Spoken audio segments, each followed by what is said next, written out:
Welcome to the 1000 Nights and 1 Night. Now, when it was the 571st night, she said, It hath reached me, O auspicious king, that the Ifrit continued. So, when Solomon the prophet, with whom be peace, lighted down with his host on the island, he sent to our king, saying, Behold, I am come. Defend thy life against that which is fallen upon thee, or else make thy submissions to me, and confess my apostleship, and give me thy daughter to lawful wife, and break thine idol, and worship the one God, the alone worshipful, and testify thou and thine, and say, There is no God but the God, and Solomon is the apostle of Allah. This, if thou do, thou shalt have pardon and peace. But if not, it will avail thee nothing to fortify thyself in this island, for Allah, extolled and exalted be he, hath bidden the wind obey me, so I will bid it bear me to thee on my carpet, and make thee a warning and an example to deter others. But the king made answer to his messenger, saying, It may be not unwise be as he requireth of me, so tell him I come forth to him. With this reply, the messenger returned to Solomon, who thereupon gathered together all the jinn that were under his hand, to the number of 1,000,000, and added to them other than they of the Marids and Satans from the island of the sea, and the tops of the mountains, and drawing them up on parade, opened his armory, and distributed to them arms and armor. Then the prophet drew out his host in battle array, dividing the beast into 2 bodies, one on the right wing of the men, and the other on the left, bidding them tear the enemy's horses in sunder.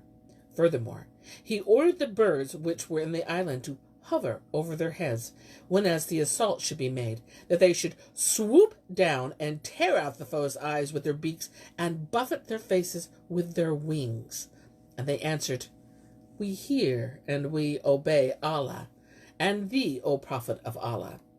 Then Solomon seated himself on a throne of alabaster, studded with precious stones, and plated with red gold, and commanding the wind to bear him aloft, set his vizier, Asaph bin Barika, and the kings of mankind on his right, and his vizier, Al-Dimrat, and the kings of the jinn on his left, arraying the beasts and vipers and serpents in the van. Thereupon they all set us on us together, and we gave them battle 2 days over a vast plain. But on the 3rd day, disaster befell us, and the judgment of Allah the Most High was executed upon us.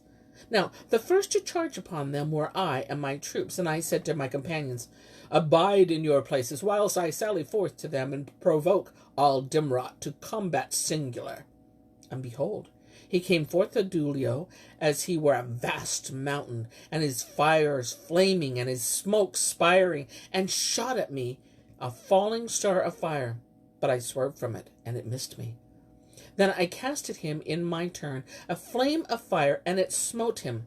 But his shaft overcame my fire, and he cried out at me so terrible a cry, that meseemed the skies were fallen flat upon me, and the mountains trembled at his voice. Then he commanded his host to charge. Accordingly, they rushed on us, and we rushed on them, each crying out upon the other, and the battle reared its crest, rising in volumes and smoke, ascending in columns and hearts, well nigh cleaving. The birds and the flying jinn fought in the air, and the beasts and the men and the foot-faring Jann in the dust, and I fought with Al-Dimrat, till I was aweary, and he not less so.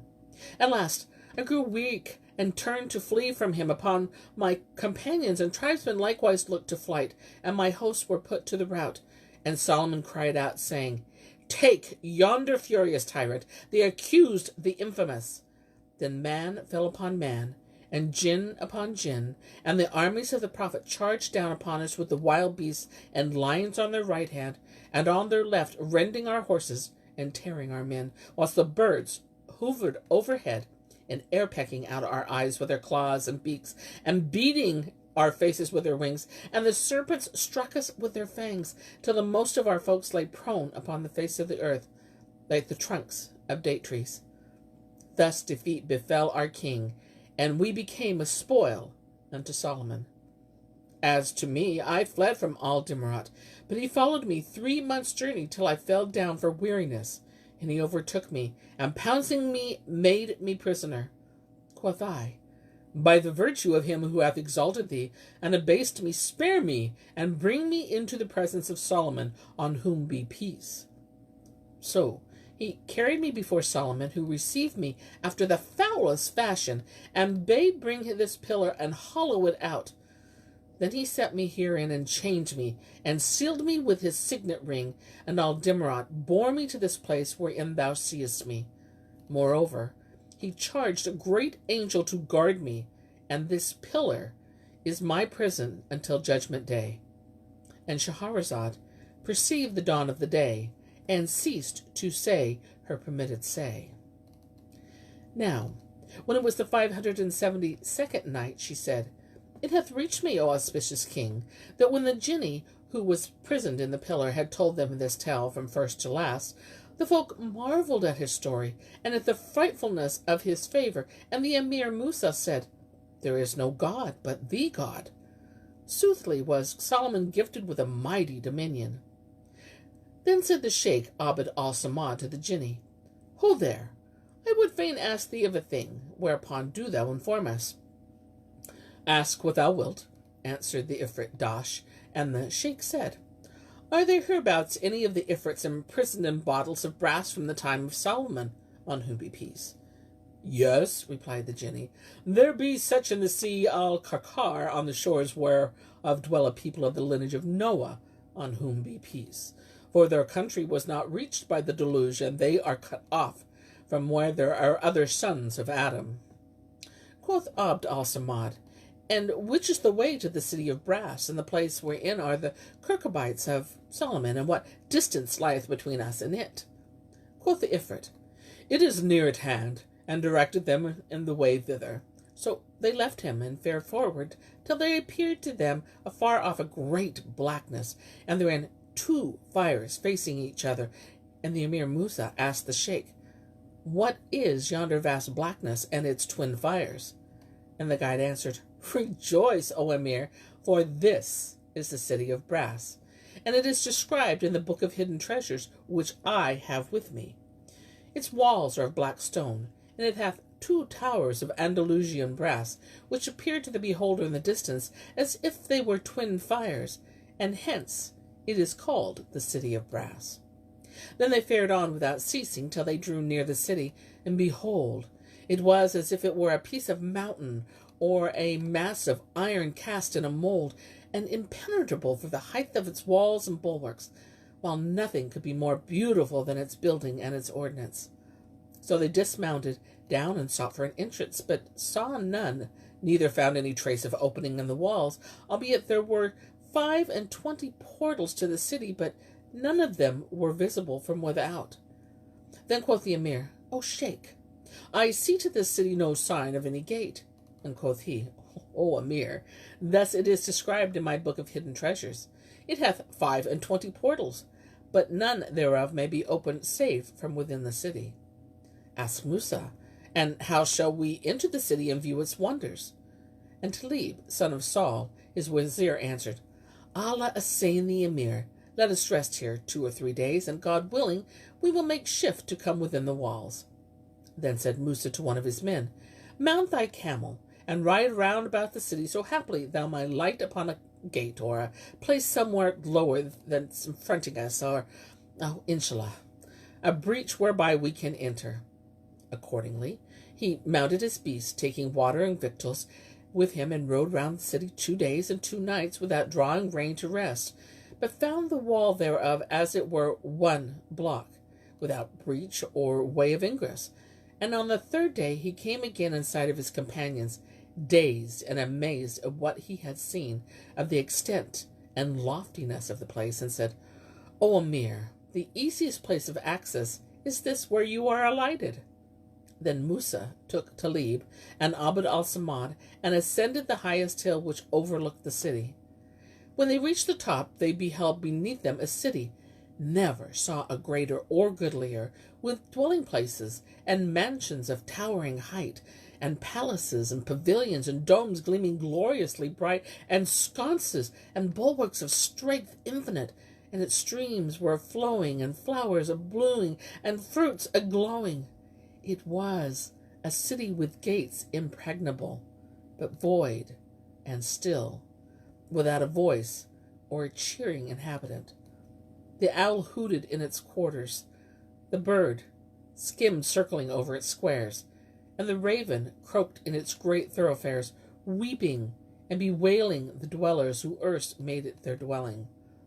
The Emir stood awhile, marveling and sorrowing for the desolation of the city, and say, "Glory to him whom no ages nor changes nor times can blight, him who created all things of his might."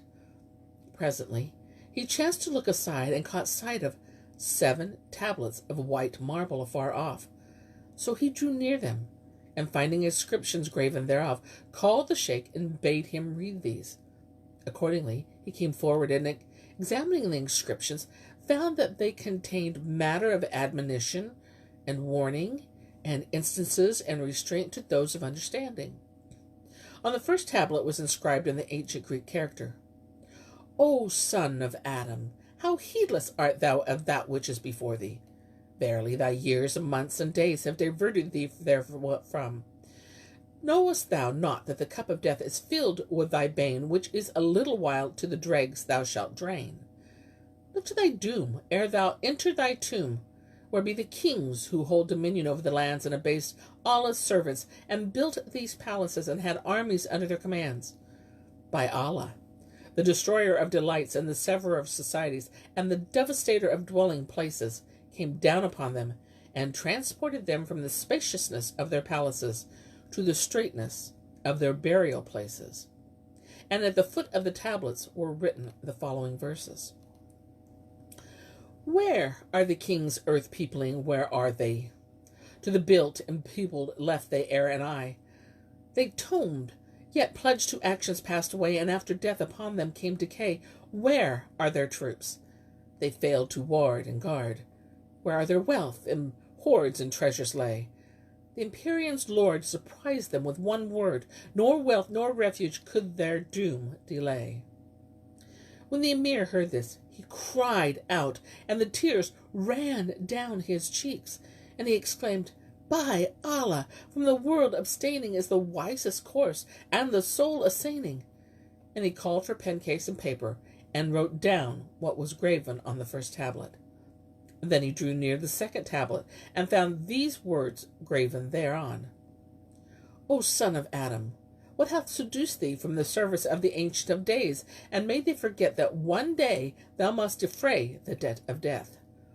Wottest thou not that in its transient dwelling, wherein for none there is abiding, and yet thou takest thought unto the world, and cleavest fast thereto? Where be the kings who Iraq peopled, and the 4 quarters of the globe possessed? Where be they who abode in Isfahan and the ladder of Khorasan? The voice of the summoner of death summoned them, and they answered him, and the herald of destruction hailed them, and they replied, Here are we. Verily, that which they builded and fortified profited them not, neither did what they had gathered and provided avail for their defense." And at the foot of the tablet were graven the following verses: "Where be the men who built and fortified high places never man there espied? In fear of fate they levied troops and hosts, availing not when they came the tide and tide. Where be the cuirass, homed in the strongest walls? As though they ne'er had been from home they hide." The Emir Musa wept and exclaimed, "By Allah, we are indeed created for grave matter." Then he copied the inscription and passed on to the third tablet. And Shahrazad perceived the dawn of the day, and ceased saying her permitted say.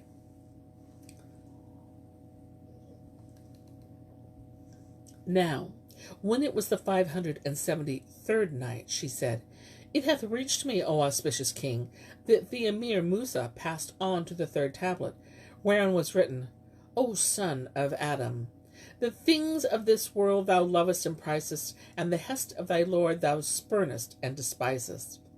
All the days of thy life pass by, and thou art content thus to abide. Make ready the viectum against the day appointed for thee to see and prepare to answer the Lord of every creature that be. And at the foot were written these verses. Where is the wight who peopled in the past, Hindland and Sind, and there the tyrant played? Who Sanj and Habash bound beyond his yoke, and Nubia curbed and low its puissance laid? Look not for the news of what is in his grave. Ah, he is far, who can thy vision aid? The stroke of death fell on him sharp and sure, not saved him palace, nor the lands he swayed. At this, Musa wept, was sore weeping, and going on to the fourth tablet, he read inscribed thereon. O son of Adam, how long shall the Lord bear with thee, and thou every day sunken in the sea of thy folly? Hath it then been established unto thee that some day thou shalt not die? O son of Adam, let not the deceits of thy days and nights and times and hours delude thee with thy delights. Remember that death lieth ready for thee, ambushing, fain on thy shoulders to spring, nor doth a day pass, but he moaneth with thee in the morning, and nighteth with thee by night. Beware then on his onslaught, and make provision there against. As was with me, so it is with thee. Thou wastest thy whole life, and squanderest the joys in which thy days are rife. Hearken thereon to my words, and put thy trust in the Lord of Lords. And for in the world there is no stability. It is but as a spider's web to thee. And at the foot of the tablet were written these couplets. Where is the man who did those labors ply, and based and built and reared these walls on high? Where be the castle's lords? Who therein dwelt, fared forth, and left them in decay to lie?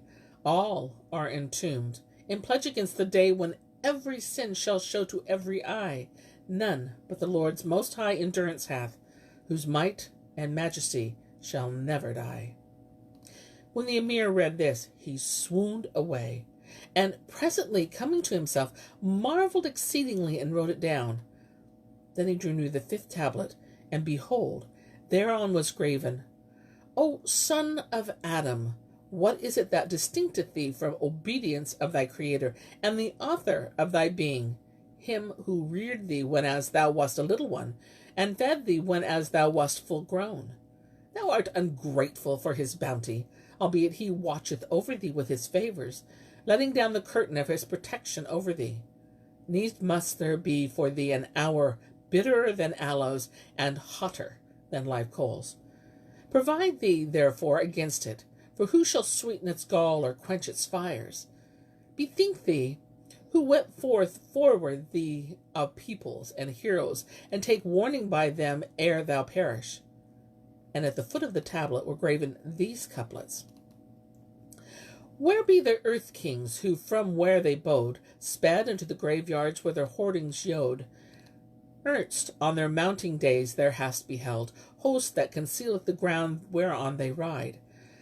How many a king they humbled in their day, how many a host they led and laid on load. But from Empyrean Lord in haste there came one word, and joy waxed grief ere morning glowed.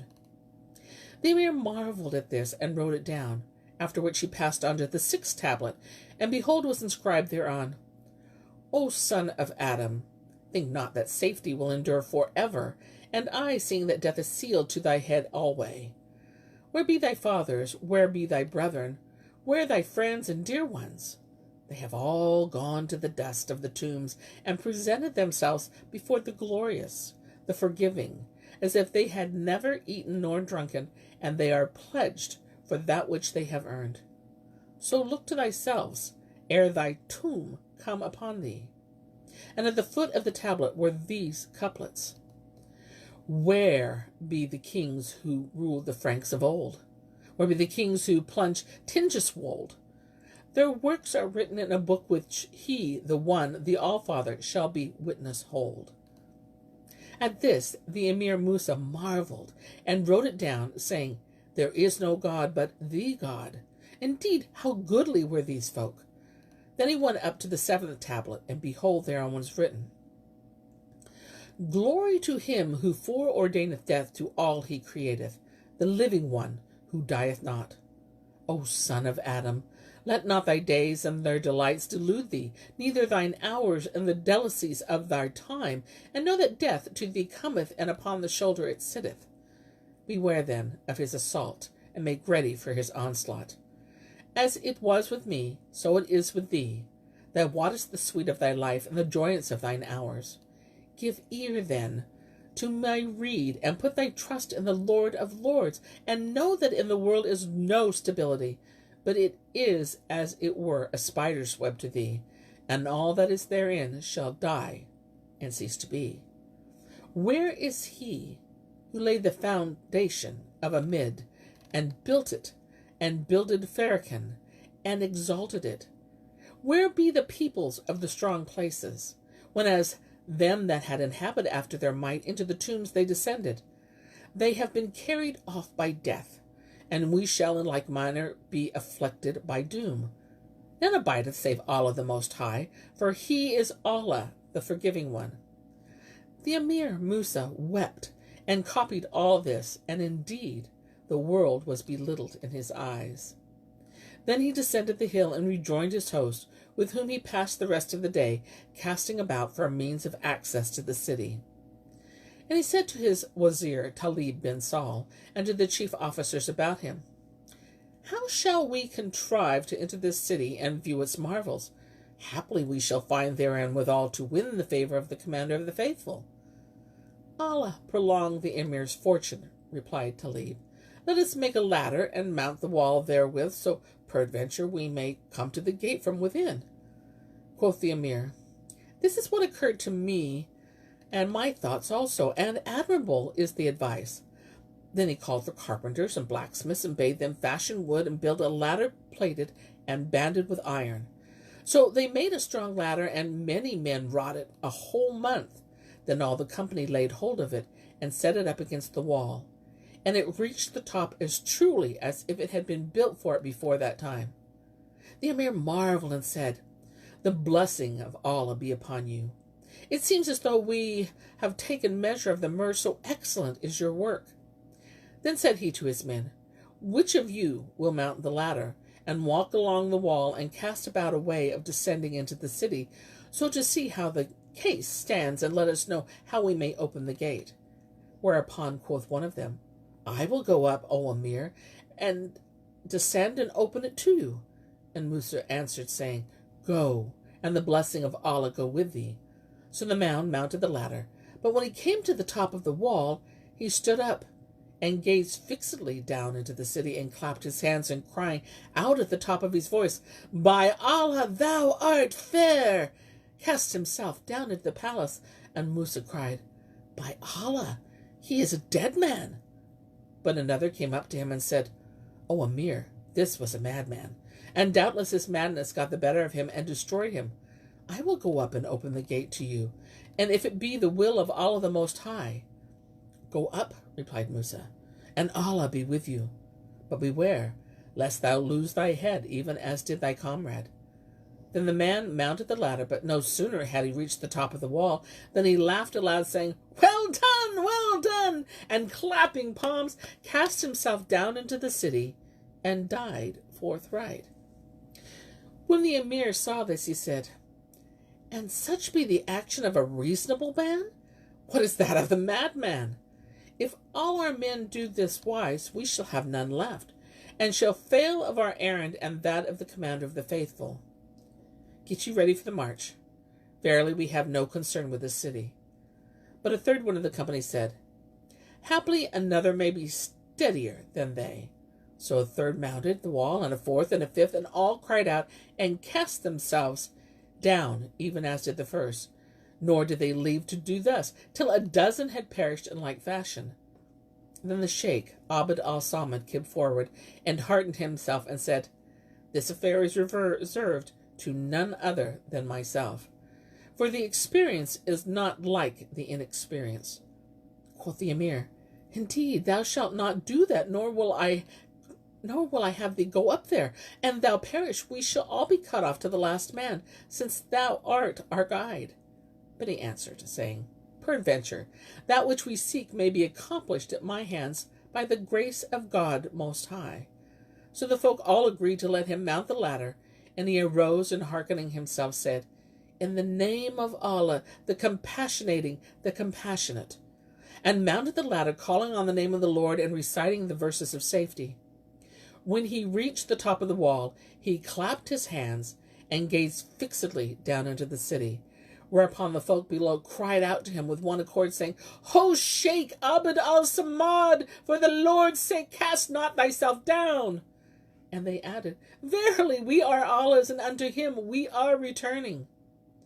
If the Sheikh fall, we are dead men, one and all. Then he laughed beyond all measure, and sat a long hour, reciting the names of Allah Almighty, and repeating the verses of safety. Then he rose and cried out to the top of his voice, saying, O Emir, have no fear, no hurt shall betide you, for Allah, to whom belong might and majesty, hath averted from me the wiles and malice of Satan, by the blessings of the words. In the name of Allah, the compassionating, the compassionate. Asked Musa, What dost thou see, O Sheikh? And Abd al-Samad said, I saw 10 maidens, as they were horse of heaven, calling to me with their hands. And Shahrazad perceived the dawn of the day, and ceased saying her permitted say. And so do I cease my telling of these tales for the day, till it be morrow.